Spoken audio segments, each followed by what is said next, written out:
traer la palabra. Padre, en el nombre de Jesús te damos gracias el día de hoy por este día, por tu lluvia temprana y tardía, Señor.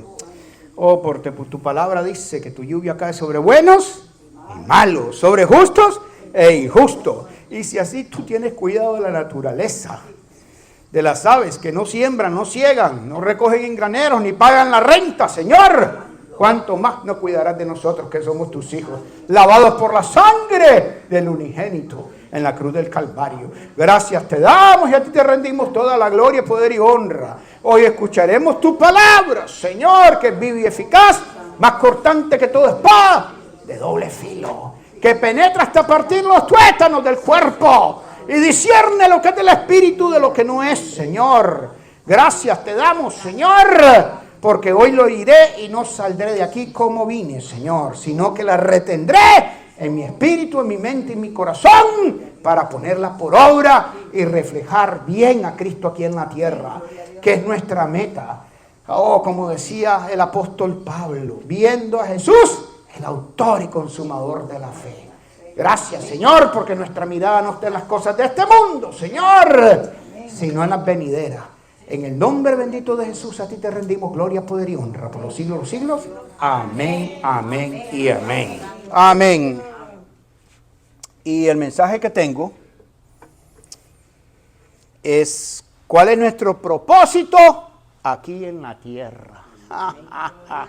Yo me acuerdo que hace muchos años yo trabajaba en una tienda de cajero, de gerencia, de lo que sea, y una muchacha testigo de Jehová se acercó y me comenzó a ministrar, a hablar del Señor, y yo le hice la pregunta y la saqué de las casillas y le digo: ¿y cuál es el propósito de la vida aquí en la tierra? Y se quedó como cuando usted está buscando wifi,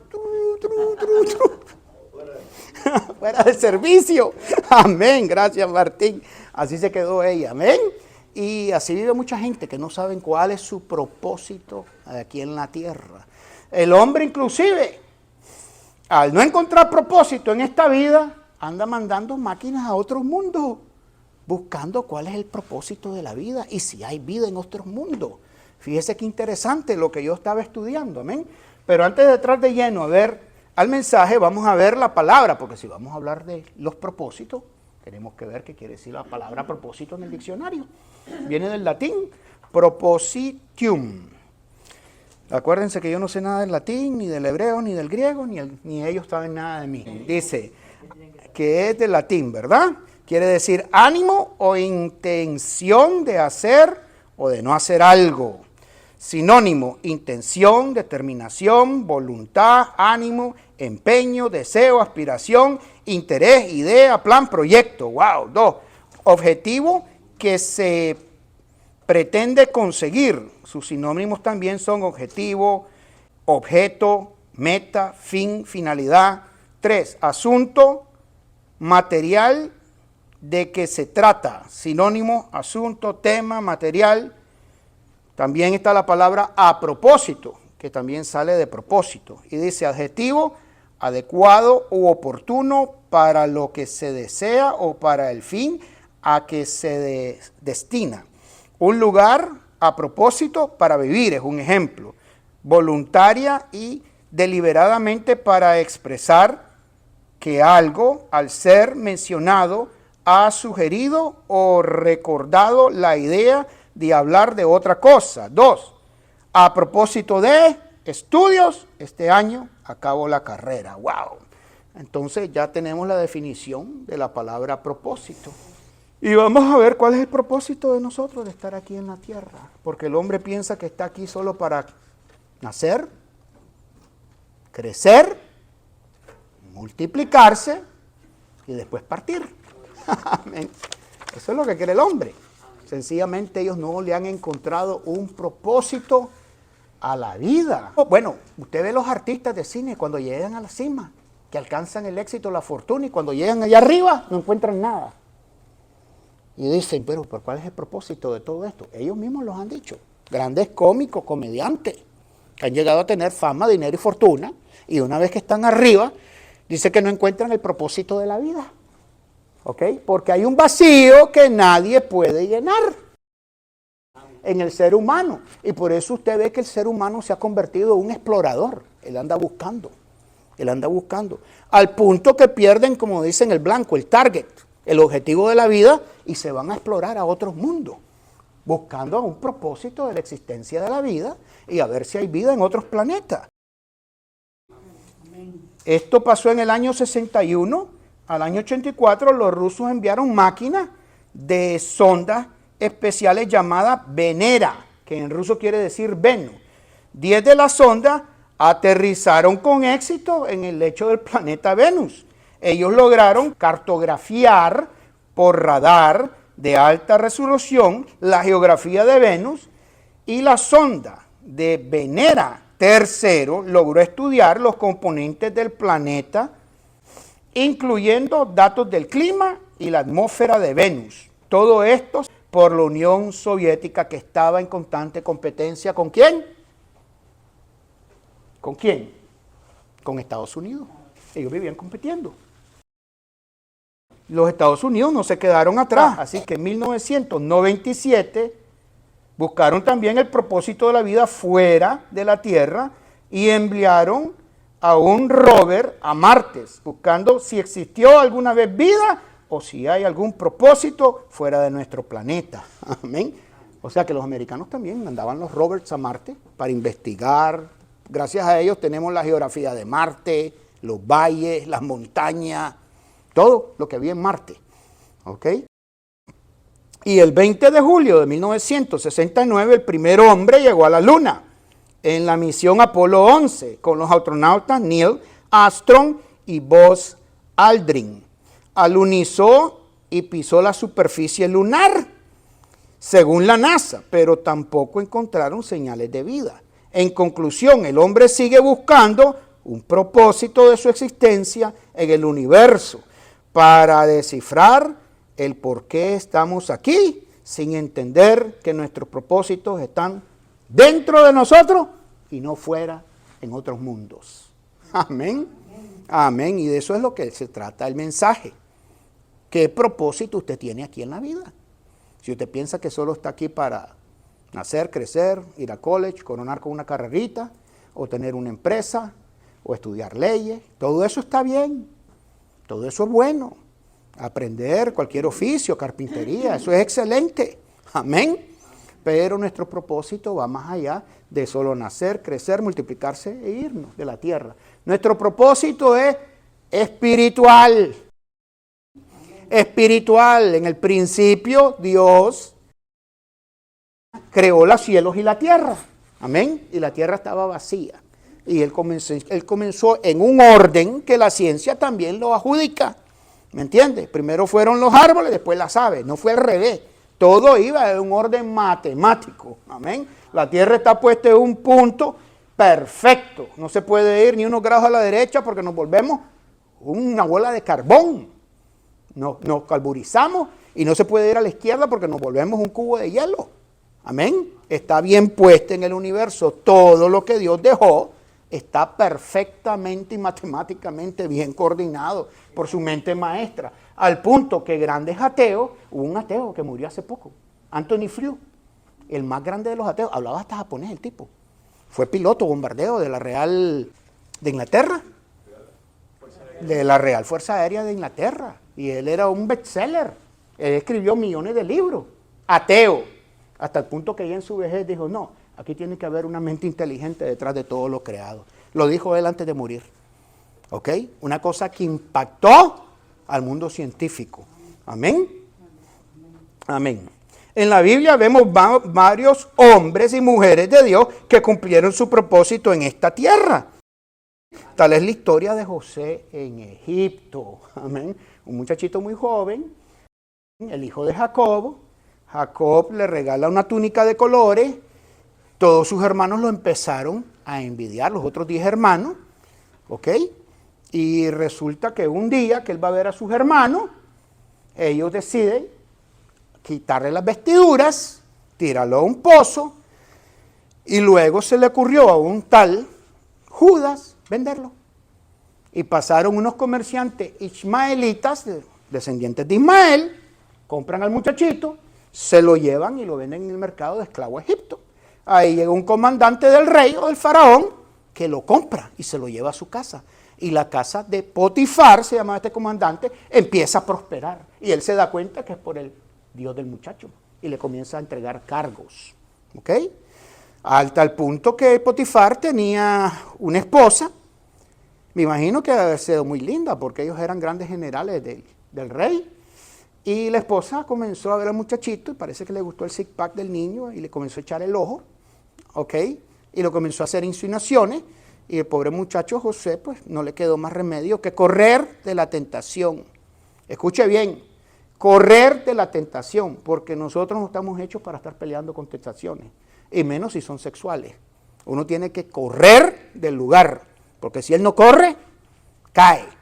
Él sabía que era de carne y hueso, que no era Superman. La mujer le agarra los vestidos, y cuando llega el general Potifar le dice, el hebreo que tú trajiste se ha burlado de nosotros y me trató de violar.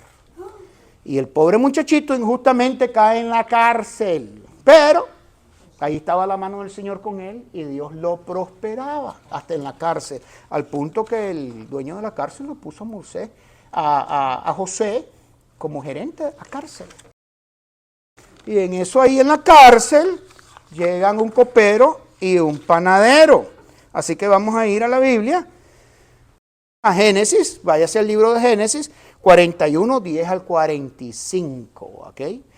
Yo tengo la traducción al lenguaje actual, ¿ok? Usted puede usar la versión que usted quiera, ¿ok? La único que no recomiendo es la versión Nuevo Mundo. ¿Cuál es la versión Nuevo Mundo? La de los testigos de Jehová, porque ellos le han quitado más de 15 versículos para probar su doctrina de que Jesús no es Dios. Según ellos, Jesús es el Hijo de Dios, pero no es Dios. ¿Ok? Y nosotros somos una iglesia que creemos en el Padre, el Hijo y el Espíritu Santo, los tres como un solo Dios verdadero. Amén. Amén. Entonces vamos a Génesis 41, 10 al 45. Yo tengo traducción al lenguaje actual. Resulta que el faraón tuvo un par de pesadillas y llamó a sus magos, sus adivinos, y no había quien le tradujera o le descifrara los sueños. El copero que estuvo en la cárcel con el panadero, ¿ok? Le descifró los sueños y se cumplieron a pie del cañón y él fue restituido a su trabajo de servirle al rey. Que le digo, no era un trabajo muy fácil, tenían que probar la comida, la copa, para que el rey no muriera envenenado. Ese era el trabajo de los coperos en aquel tiempo. Entonces dice Génesis 41, 10 al 45, y la palabra se lee, en nombre del Padre, del Hijo y de su Espíritu Santo. Soy un malagradecido. 10. Una vez usted, le dice al faraón, se enojó conmigo y con el jefe de los panaderos y mandó que nos encerraran en la cárcel al cuidado del capitán de la guardia. 11. Una noche los dos tuvimos un sueño. 12. Allí en la cárcel estaba con nosotros un joven hebreo que ayudaba al capitán de la guardia. Le contamos nuestro sueño y él nos dijo lo que significaban. 13. Y dicho y hecho, a mí usted me devolvió a mi cargo y al otro mandó que lo mataran. O sea que los sueños que José había descifrado en la cárcel del copero y del panadero se cumplieron a pie del cañón, de la letra. 14. El rey mandó llamar a José y de inmediato lo sacaron de la cárcel. Aquí estamos hablando de un muchachito que injustamente está acusado de violación en la cárcel por algo que él no hizo.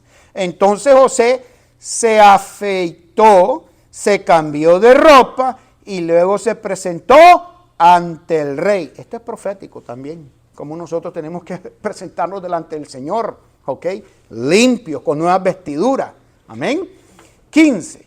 Y el rey le dijo, tuve un sueño, este faraón, y nadie puede decirme lo que significa, pero me han dicho que en cuanto oyes un sueño, sabes su significado. 16. José le respondió, yo no tengo ese poder, pero Dios sí lo tiene, y Él dará a usted la respuesta esperada. 17. Entonces el rey le dijo, Resulta que en mi sueño yo estaba de pie a la orilla del río Nilo. 18. De pronto vi que del río salían 7 vacas gordas y bonitas. Agarra ese número, 7. Es plenitud, es número de Dios. Las cuales se pusieron a comer el pasto que había a la orilla del río. 19. Tras ellas salieron otras 7 vacas muy flacas y feas. Jamás vi vacas tan feas en todo Egipto, o sea que eran horrorosas. 20. Y resulta que las vacas flacas y feas se comieron a las vacas gordas que habían salido primero. 21. Eran tan flacas y feas esas vacas que después de comer a las otras no se les notaba nada, o sea que no engordaron. Las 7 flacas comiéndose a las gordas. Seguían tan flacas como al principio, o sea que él se horrorizó. Amén. Yo desperté, o sea que él se horrorizó del sueño. 22. Pero volví a soñar y en mi sueño vi también 7 espigas verdes y llenas de trigo que brotaban de un mismo tallo. 23. Después de ellas brotaron otras 7 espigas delgadas y marchitas, resecadas por el viento del desierto. 24. Esas espigas delgadas se comieron a las 7 espigas llenas de trigo. Todo esto se lo he contado a mis magos, oiga, a los hechiceros, pero ninguno ha podido explicármelo. 25. José le dijo al rey: los 2 sueños que tuvo su majestad son uno solo. Dios le ha hecho saber a usted lo que piensa hacer. Wow. 26. Las 7 vacas gordas son 7 años, lo mismo que las 7 espigas llenas de trigo. El sueño es uno solo. 27. Las 7 vacas flacas y feas que salieron detrás de aquellas son también 7 años, lo mismo que las 7 espigas marchitas y resecadas por el viento del desierto. Ellas significan 7 años de hambre. Wow. 28. Dios quiere que su majestad sepa lo que él está a punto de hacer. 29. Egipto va a tener 7 años de abundantes cosechas. 30-31. Pero después vendrán 7 años en que no habrá que comer, o sea, llegará el hambre. Cuando eso suceda, nadie se acordará de la abundancia que antes hubo. Habrá tanta hambre que acabarán con el país. 32. Su majestad tuvo el mismo sueño en 2 formas distintas, y eso significa que Dios ha decidido hacerlo y lo va a hacer muy pronto. 33. Yo le sugiero a su majestad, oiga, ese muchacho le revela el sueño de escasez, de hambre sobre la tierra, ¿ok? Yo le sugiero a su majestad que busque a alguien muy sabio e inteligente y que lo ponga a cargo del país. 34. También le sugiero que nombre gente que se encarga de recoger la 5ª parte de las cosechas durante los 7 años de abundancia. 35. Durante los 7 años buenos que van a venir, su majestad debe darles autoridad para que junten y almacenen en las ciudades todos los alimentos y el trigo. 36. Ese alimento quedará guardado para usarlo durante los 7 años de hambre que habrá en Egipto. Así el país no quedará arruinado por el hambre. 37. El rey y sus consejeros estuvieron de acuerdo en que el plan de José era bueno. 38. Y el rey les comentó: en ningún lado vamos a encontrar a nadie más inteligente que este joven. 39 y 41. Por eso le dijo a José: Dios te ha dado a conocer todo esto. Y eso quiere decir que no hay nadie tan sabio e inteligente como tú. Por eso, a partir de este momento, quedas a cargo de mi palacio, de todo mi pueblo. Todos en Egipto tendrán que obedecerte. Solo yo tendré más poder que tú porque soy el rey.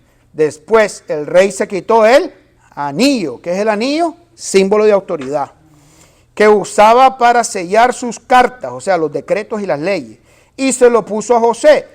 Luego ordenó que lo vistieran con ropa de lino fino y que le pusieran un collar de oro. ¡Wow! 43. Y le pidió que lo acompañara en su carro como su gobernador. Delante de José gritaban: ¡abran paso! ¡Abran paso!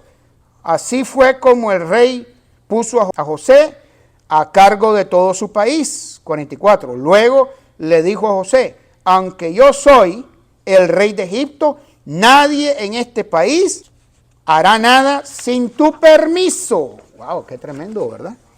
45. Además, el rey le cambió el nombre a José y le puso Safenat Panea. ¿Sabe qué quiere decir ese nombre? Conservador de vida, o quien explica y revela las cosas ocultas.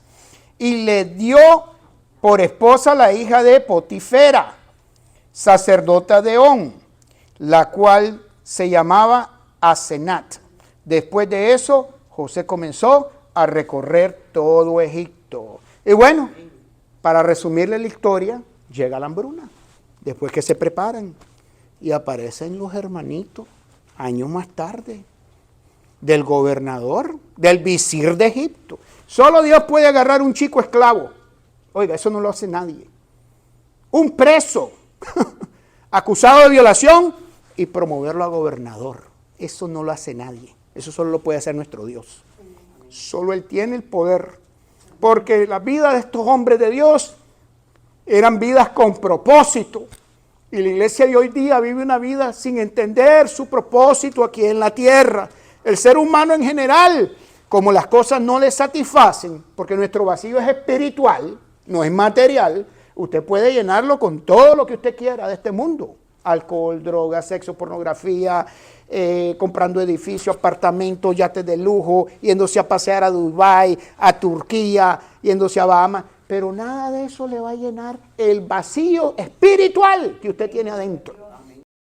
El único que puede llenar eso en el hombre, en esa búsqueda que el hombre anda explorando, hasta en planetas, en otro mundo, se llama Jesucristo. Amén. Ese vacío no se puede llenar en el universo con nada, solo con el Hijo de Dios que murió en la cruz del Calvario por nuestros pecados, que derramó su sangre para salvarnos, que se dejó escupir, que se dejó clavar, que aunque caminaba y se caía, se tenía que levantar porque estaba pensando en nosotros. Cada vez que él se caía al piso, él decía: ya falta poco, ya voy a llegar, ya los voy a salvar. Y se volvió a caer hasta 3 veces hasta que llegó a su destino y lo clavaron en la cruz. Aleluya. Amén. Ese es lo único propósito que usted tiene. Recibir un día a Jesucristo como su Señor y Salvador. Porque todos tenemos una cita con la muerte. Amén. Y déjeme decirle algo, la muerte no tiene edades. Se lo dice a alguien que perdió un embarazo prematuro y un muchacho de 23 años hace 10 años. La muerte no tiene edades. Amén. Yo puedo estar aquí, Dios no quiera. Mañana pueden estar ustedes en mi funeral. Dios no lo permita, pero me va a llegar. A todos nos va a llegar una hora. Entonces, la vida no solo se trata de cosas materiales. Pero pastor, ¿las cosas materiales son buenas? Sí, son buenas. Y Dios nos la da para que las usemos sabiamente. ¿Ok? Para ayudar a nuestras familias y servir a los demás. Para que dejemos una huella en la tierra. Mi apóstol, ¿qué hizo? Fue a Kenia, África, los lugares más pobres, y se dio cuenta que había una necesidad. Compró un terreno y ahí hizo una escuela, para que los niños no caigan en la delincuencia. Aprendan a leer y escribir, estudien y aprendan de paso la palabra de Dios. Y dejó maestros ahí, porque estamos aquí para dejar huellas. Todos los hombres de Dios que pasaron por la Biblia dejaron huellas. Débora, Esther dejaron huellas. Y aunque hay gente que me dice, es que las pastoras no existen. No existen bajo el nombre de pastora. Pero ahí está Esther, una política, una presidente, una reina que salvó a su pueblo de un holocausto. Porque la gente se piensa que el primer holocausto fue con Hitler. No, ese espíritu ya existía desde hace tiempo. Querían matar a los judíos de todo el hemisferio. ¿Ok? Y una reina que fue a un concurso de belleza, salió premiada como mujer del rey. El rey no sabía que Esther era israelita. Y cuando se levantó un gobernador malvado que quería matar a su pueblo, y Esther extendió las manos y dijo, este es mi enemigo que quiere matar a mi pueblo. Y el rey se asustó. ¿Cómo que a tu pueblo? Soy judía.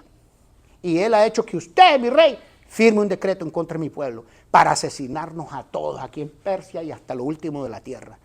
Y ese gobernador, Amán, había preparado una horca para el primo de Esther, la persona que había criado a Esther, para Mardoqueo, el primo de Esther. Y lo agarraron a él, lo esposaron, el rey dijo, ahora me lo cuelgan en esa horca. Los judíos, cuando yo trabajaba en una sinagoga, ¿sabe cómo le enseñan la historia de Esther a los niños? El hombre que murió en su propia horca, por levantar la mano en contra del pueblo de Dios. Amén. Amén. Entonces, usted está aquí con un propósito más grande. Sí, es bueno sacar una carrera. Sí, es bueno estudiar. Sí, es bueno buscar una empresa que le pague mejor. ¿Ok? Pero su búsqueda adentro es espiritual. Porque al final, mire, yo no he visto a nadie que se haya llevado algo a la tumba. Yo tuve una tiguita millonaria. ¿Ok? Todo lo dejó. Se la llevaron a la tumba, todo lo dejó. Y yo no he visto a nadie que cuando se muda a la tumba vengan con un camión de mudanza, llevándose todo. Lo trataron de hacer los faraones en el antiguo Egipto. Los enterraban hasta con sus esclavos, sus mascotas. ¿Me entiende? El hombre ha tratado de llenar ese vacío, pero el único que lo puede llenar es Jesucristo. Amén, hermano. El único, el único. La Biblia afirma que el propósito de la vida humana sí existe, pero solo y únicamente en Cristo y no fuera de Él. Tanto Dios le reveló su plan en el antiguo pacto, Viejo Testamento, al hombre, desde antes, y de ahí nos lo revela a través de Jesucristo. Nos habla directo. Amén. Amén. Salomón escribió en Eclesiastés 3:10 al 11. Oiga lo que escribió Salomón. Acerca de nuestra vida. Eclesiastés 3:10 al 11. Y aquí sí voy a usar Reina Valera. Yo he visto el trabajo que Dios ha dado a los hijos de los hombres para que se ocupen de él. O sea, ¿qué trabajo? El afán de la vida. El afán de la vida, el afán de las cosas aquí en la tierra. 11. Todo lo hizo hermoso en su tiempo. O sea, este planeta es maravilloso. Y ha puesto eternidad en el corazón de ellos. O sea, Salomón reconocía que teníamos chispa divina. Todos los hombres. Y ha puesto eternidad en el corazón de ellos, sin que alcance el hombre a entender la obra que ha hecho Dios desde el principio hasta el fin. Entonces, mucha gente no entiende ni por qué están aquí en la tierra, ni que qué hacen. Amén. Y los cristianos a veces caemos en el mismo hueco, sin entender qué hacemos. Amén. La Biblia es muy clara en cuanto a cuál debe ser nuestro propósito de vida en Cristo, aquí en la tierra y no fuera de Él. Los hombres, tanto en el antiguo pacto como en el nuevo, de la sangre del Cordero, buscaron y descubrieron el propósito con Dios, no fuera de Él, como lo descubrió Salomón. ¿Ok? Que en Eclesiastés 12:13 al 14 dijo, el fin de todo el discurso oído es este: teme a Dios y guarda sus mandamientos, porque esto es el todo del hombre. ¡Wow! Porque Dios traerá toda obra a juicio juntamente con toda cosa encubierta, o sea, oculta, sea buena o mala. Entonces todos tenemos una cita con Dios. Amén. No somos eternos aquí. Somos neblina. Estamos por un temporal aquí en la tierra. Somos aves de paso. Y eso lo dice Hebreos 9:27 al 28. Dice, y de la misma manera que está establecido para los hombres que mueran una sola vez. O sea que usted solo tiene una vida. No es como la del gato, que dicen que tiene 7 vidas. Usted solo tiene una. De manera que está establecido para los hombres que mueran una sola vez y después de esto el juicio. 28. Así también Cristo fue ofrecido una sola vez. O sea que Él no va a venir a morir por nuestros pecados otra vez. Una sola vez para llevar los pecados de muchos. Y aparecerá por segunda vez. Oiga, el Señor va a aparecer por segunda vez. Sin relación con el pecado. Para salvar a los que le esperan. ¡Wow! Entonces es muy importante que mientras estamos aquí en la tierra, recibamos a Cristo como nuestro Señor y Salvador personal. Porque ahorita en el cielo Él está como abogado. Él tiene otro papel. Ya Él hace 2000 años vino como Salvador. Pagó con su propio cuerpo, como ofrenda, el Cordero perfecto. ¿Ok? Dios ahora no le acepta al ser humano ningún otro tipo de ofrenda que no sea la de su unigénito en la cruz del Calvario. Es con la única ofrenda que usted tiene acceso y libre entrada a las promesas del Padre. Amén. Dios no va a aceptar, sea la religión que sea. No va a aceptar nada para que usted tenga acceso al Padre si no es la ofrenda de su unigénito en la cruz del Calvario por sus pecados. Amén. El Cordero de Dios. Es el único que le quita a usted el pecado del mundo y lo presenta apto para recibir las promesas del Padre. Amén. Y tenemos un día. Nosotros sabemos cómo nacemos. Lo que no sabemos es cómo vamos a salir de aquí. Cómo vamos a morir. Yo me acuerdo cuando yo me convertí hace muchos años que decían, no, el cristiano tiene que dormir como un sueño. Y yo miraba gente que moría en accidentes de moto, cristianos, accidentes de carro, accidentes de avión, paros cardíacos, ¿ok? En cuidados intensivos, en balaceras, o sencillamente se dormían. Pero no todo era color de rosa, como me habían explicado, me habían mal informado a mí. La muerte es una cosa que puede venir en el momento que usted menos lo espera. ¿Sí? Si usted nota la Quinta Sinfonía, se la dedicaron a cómo la muerte aparece. Ta, ta, ta, tan. ¿La han escuchado? Ta, ta, ta, tan. Y así lo sorprende a uno la muerte. Ese es el ritmo de la Quinta Sinfonía. Ta, ta, ta, tan, ta, ta, tan, ta, ta, tan, tararán, tararán, y va rápido. Porque es algo que en el momento que usted se desprenda de su cuerpo, usted va a estar enfrente del Rey de Reyes, Señor de Señores. Y todo lo que usted hizo mientras estuvo en el cuerpo, ahí le van a poner la película. Ahí le van a poner las películas. Los libros van a ser abiertos. Ahí no van a haber excusas. Bueno, yo no sabía, yo nunca escuché del Evangelio, y nadie me predicó, nadie me habló del Señor, yo no entendía cómo el plan de redención. Mire,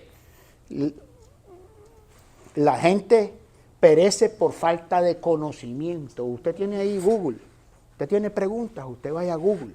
Usted cree, yo miro a veces cosas en el internet y yo digo, ¿será esto cierto lo que está diciendo este hombre? Y comienzo, ta, ta, ta, ta, ta. Mucha gente pone, amén, amén, gloria a Dios. Yo comienzo a investigar, porque quiero saber si me están dando pasto bueno o me están vendiendo algo pirata. Amén.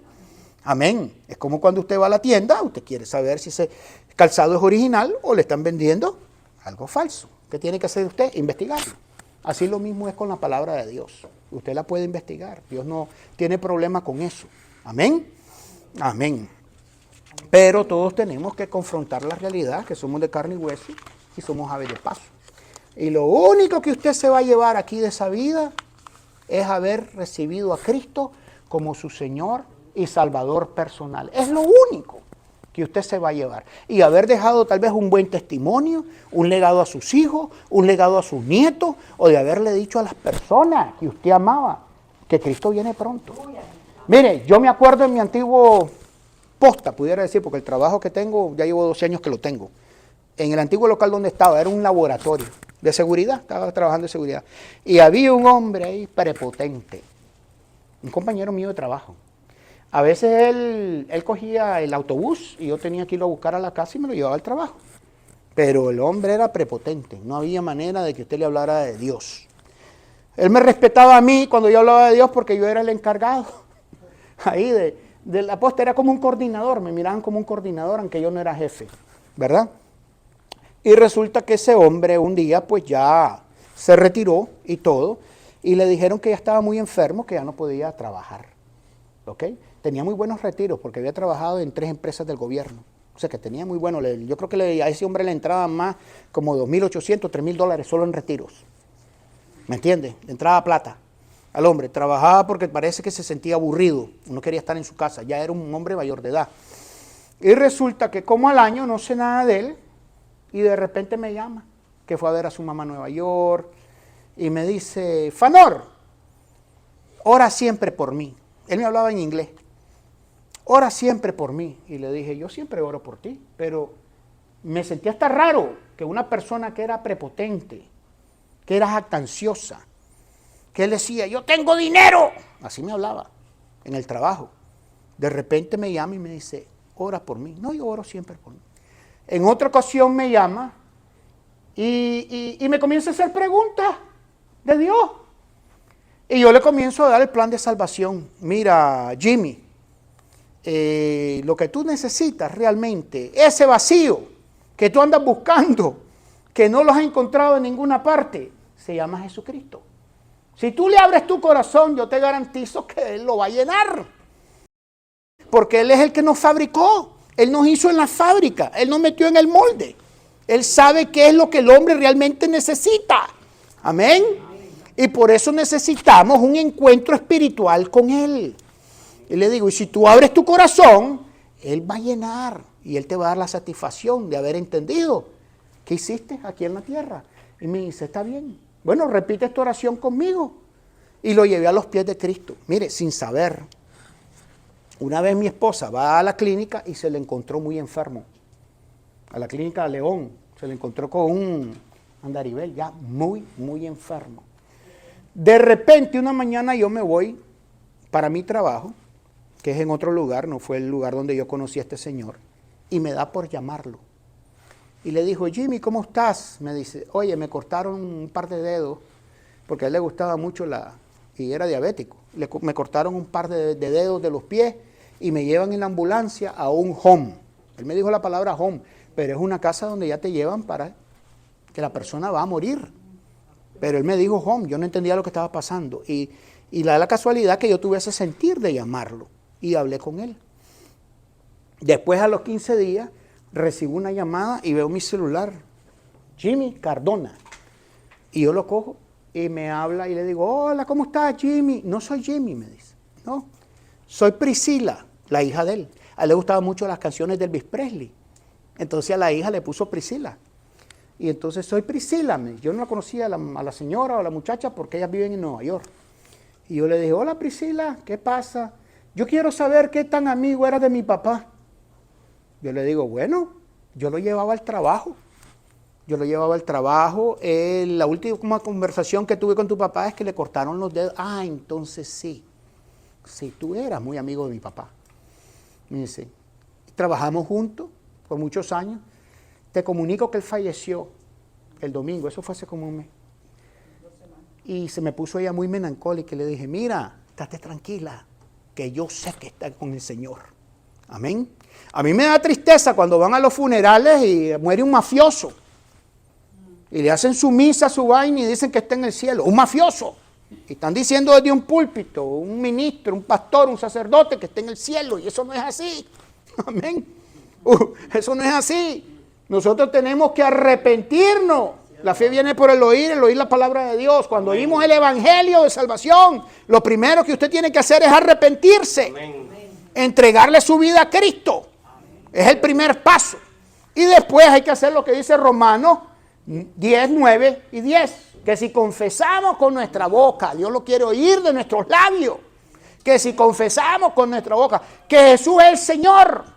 O sea, que Jesucristo es Dios, que Jesús es el Señor y que Dios Padre nos levantó entre los muertos, seremos salvos. Amén. Porque con la boca se confiesa para salvación y con el corazón se cree para justificación, para justicia. Y usted me dirá, ¿justicia de qué? Justicia de que usted es pecador, de que usted no puede entrar al cielo, de que usted necesita a Cristo. Él es el camino, la verdad y la vida, nadie va al Padre si no es a través de Él. Amén. Amén. Así que los dejo con ese pensamiento y me voy a despedir de ustedes con una reflexión. Fuimos creados con un propósito eterno. Amén. Y si Dios tiene un propósito para tu vida, nada ni nadie puede detener el buen propósito de Cristo para nosotros. Nadie puede impedir que el Señor nos bendiga, a no ser que usted no lo crea. Porque lo que agrada al Señor es la fe. Eso ya es otra cosa. Aprendamos a vivir conforme a la voluntad de Dios y sus mandamientos. Amén. Amén. Y el propósito eterno se cumplirá en nuestras vidas para que nuestros corazones disfruten de paz y de gozo. No cuando lleguemos al cielo, sino que usted puede disfrutar de la paz y el gozo de Cristo ya desde aquí en la tierra. Amén. En conclusión, le debo esta reflexión. El evento más grande de la historia no es que el hombre puso los pies en la luna, sino el que Cristo los haya puesto en la tierra para salvarnos a usted y a mí. Amén. Para salvarnos y darnos una tierra nueva. Una tierra donde usted no va a tener más hambre, más tristeza, no hay llanto, no hay dolor, sino que usted va a experimentar la felicidad plena con nuestro Señor. Y el Señor los bendiga a todos. Amén. Gloria sea el nombre del Señor. Amén.